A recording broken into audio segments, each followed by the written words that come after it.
ഇന്നലെ ഞാനും എൻ്റെ അനിയനും കൂടി മാർക്കോ കാണാൻ പോയി. കൊല്ലങ്കോട് ഗൗരി തിയേറ്ററിലാണ് പോയത്. ഏകദേശം ഓൺലൈൻ ബുക്കിംഗ് എല്ലാം ഫില്ലായിരുന്നു. അങ്ങനെ അവസാനം ഞങ്ങൾക്ക് 2 സീറ്റ് കിട്ടി. അത്യാവശ്യം നല്ലൊരു തിയേറ്ററാണിത്. നല്ല സൗണ്ട് ക്വാളിറ്റിയും നല്ലൊരു ആംബിയൻസും ഒക്കെ ഉള്ള ഒരു തിയേറ്ററാണ്. ഞങ്ങൾ മുമ്പും വന്നിട്ടുണ്ട്. മാർക്കോ ഉണ്ണി മോന്തൻ എന്ന നടനിൽ നിന്നും ഒരു സൂപ്പർ സ്റ്റാറിലേക്കൊരു വളർച്ച തന്നെയാണ് ഈ സിനിമ. അത്രയ്ക്ക് കിടിലൻ സ്ക്രീൻ പ്രസൻസ് ആണ് അദ്ദേഹത്തിന്റെ. ഫൈറ്റ് ആയാലും ഡയലോഗ് ആയാലും തിയേറ്റർ മൊത്തം വിസിലടിയും കയ്യടിയുമായിരുന്നു. ഇതിൽ അഭിനയിച്ച എല്ലാവരും അവരുടെ റോളുകൾ അതിമനോഹരമായി ചെയ്തിട്ടുണ്ട്.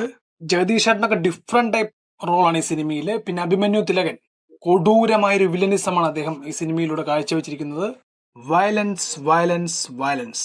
ഇന്ത്യൻ സിനിമയുടെ ചരിത്രത്തിൽ ഇതുവരെ കണ്ടിട്ടില്ലാത്ത പല ബ്രൂട്ടൽ സീൻസും ഈ സിനിമയിൽ എടുത്തു വെച്ചിട്ടുണ്ട്.